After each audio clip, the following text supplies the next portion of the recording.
Thank you, Mr. Speaker. I rise today to speak on behalf of those who cannot speak for themselves. As I consider the current state of our nation's debate about abortion, I'm a bit puzzled when I hear the word health care in discussing such a topic. Unlike procedures for common ailments that would be typically associated with the term health care, abortion has as its very object the taking of a human life. The term abortion forces the question, who, or better said, what is being terminated? Without a doubt, it is clear that abortion ends the life of these little human beings. Many will want to discuss health care today, but I ask, who is responsible for the health care of the baby? Who among us is assigned to protect this most precious life? Each baby bears the unique imprint of our Creator with goodness, truth, and beauty to offer the world. Yet, these children will never be able to grow, play, dream, and reach their full God-given potential. My wife, a nurse practitioner, and I faced a very unexpected pregnancy in our late 30s. After the shock wore off, we embraced the idea of a new little girl that would be part of our family.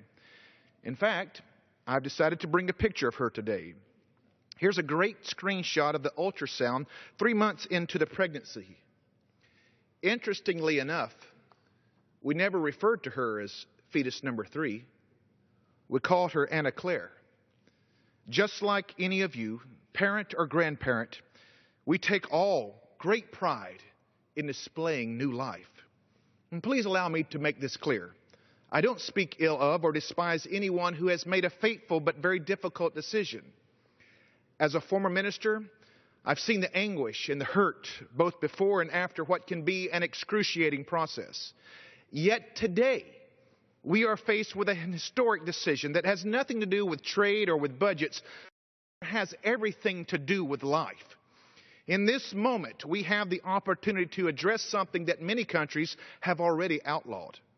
And though many of us would prefer legislation that would go even further, this bill would impose a simple restriction that follows naturally and universally shared rules of humanity and compassion. To that end, H.R. 36 protects the unborn child from being aborted after 20 weeks of gestation.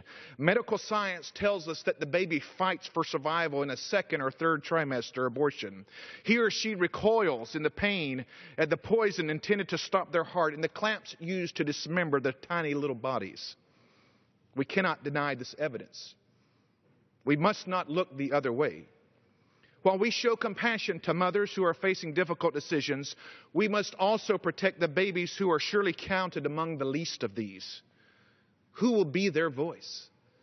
God forbid if we don't speak out. Martin Luther King Jr. said our lives will begin to end the day we become silent about things that matter. When this final page of human story is turned, what will we have done to embrace justice, to love mercy, and be a voice for those who have none? The American people have grown weary of the rhetoric and deceit. Attention and being aware is good, but there comes a time when we have to move from the awareness stage to the action steps.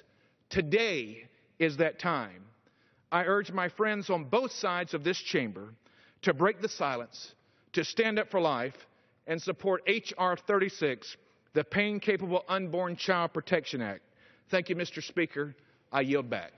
Gentleman yields back.